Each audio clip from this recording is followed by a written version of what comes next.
तोहरे चक्कर मेरे गोरखी जल ढारे ऐनी भोलेनाथ के, जल ढारे ऐनी भोलेनाथ के।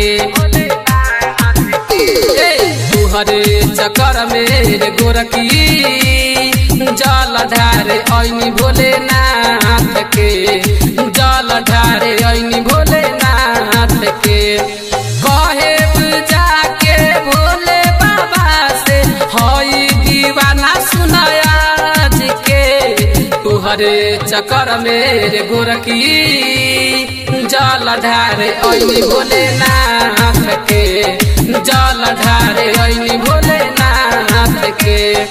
DJ Akhilesh, DJ Akhilesh local स्वीटा डिजिटल ऑडियो स्टूडियो चिरैया।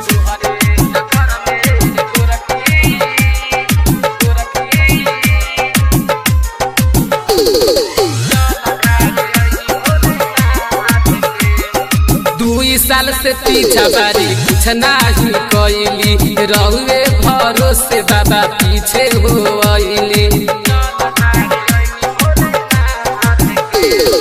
दुई साल से पीछा बारी कुछ नहीं कैली, रहुए भरोसे बाबा पीछे हो आइली।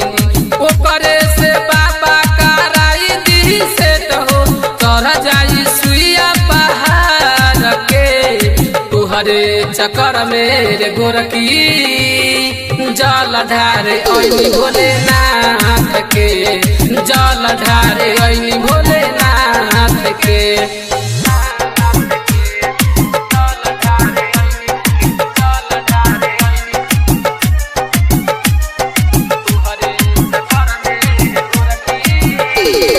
DJ Akhilesh, DJ Akhilesh local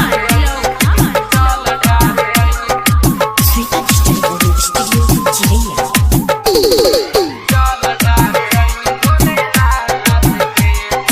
आसरा लगा के बाबा ऐनी दुआरी, सुननी की बाबा राउर महिमा बाभारी। हे बाबा आसरा लगा के बाबा ऐनी दुआरी, सुननी की बाबा राउर महिमा बाभारी। राइटर दशरथ पर फेर दी नजरिया, अजय प्रेमी कहे गाई के। तोहरे चक्कर मेरे गोरखी जल ढारे ऐनी भोलेनाथ के, जल ढारे ऐनी भोलेनाथ के। कहे जाके भोले बाबा से हई दीवाना सुनाया जी के। तोहरे चक्कर मेरे गोरखी जल ढारे ऐनी भोलेनाथ के, जल ढारे ऐनी भोलेनाथ के। स्वीटा डिजिटल ऑडियो स्टूडियो चिरैया।